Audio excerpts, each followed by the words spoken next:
हिमालय की गोद में बसा देवभूमि उत्तराखंड अपनी अलौकिक प्राकृतिक सुंदरता, शांत वातावरण और समृद्ध जैव विविधता के लिए विश्व प्रसिद्ध है। यहाँ के ऊंचे देवदार और बांज के सघन जंगल, कल कल करती नदियां और हवा में घुली ताजगी किसी स्वर्ग का एहसास कराती है। जहाँ का हर कोना आस्था, संस्कृति और पर्यावरण का एक अनूठा संगम है। परंतु ग्रीष्मकाल के दौरान एक जटिल और भीषण समस्या इस स्वर्ग को अपनी चपेट में ले लेती है, जिसे हम वनाग्नि के रूप में जानते हैं। हर साल गर्मियों के मौसम में उत्तराखंड के हजारों हेक्टेयर जंगल धधक उठते हैं तथा चीड़ के पेड़ों से गिरने वाली अत्यधिक ज्वलनशील सूखी पत्तियां यानी पिरूल के माध्यम से यह वनाग्नि वृहद स्तर तक फैल जाती है।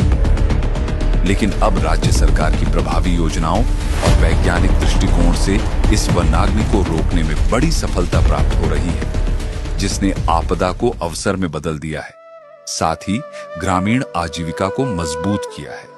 इस दिशा में उत्तराखंड के चंपावत जनपद के विकास खंड पार्टी अंतर्गत भिंगराड़ा गांव में स्थापित पिरूल ब्रिकेटिंग यूनिट ग्रामीण आजीविका सशक्तिकरण और वनों की सुरक्षा का एक बेहतरीन और प्रभावी मॉडल बनकर उभरी है। जिला प्रशासन चंपावत द्वारा नवाचार करते हुए भारतीय पेट्रोलियम संस्थान IIP देहरादून के तकनीकी सहयोग से इस यूनिट की शुरुआत की गई। संस्थान द्वारा महिलाओं को पिरूल आधारित ब्रिकेट निर्माण, मशीन संचालन, गुणवत्ता नियंत्रण तथा उत्पादन प्रक्रिया संबंधी मार्गदर्शन प्रदान किया गया।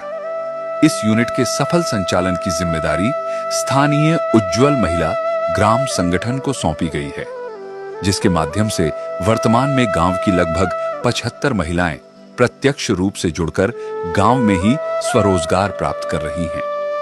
चीड़ के पिरूल से ब्रिकेट ईंधन के ब्लॉक बनाने के सफल वैज्ञानिक परीक्षण के बाद शिक्षा विभाग के बंद पड्डी डीहे कन्या जूनियर हाई स्कूल भवन में जिला प्रशासन के सहयोग से इस नवाचार को स्थापित किया गया। यहाँ बड़े पैमाने पर व्यावसायिक उत्पादन किया जा रहा है, जिसने ग्रामीण महिलाओं के जीवन में आत्मनिर्भरता के नए रंग भर दिए हैं।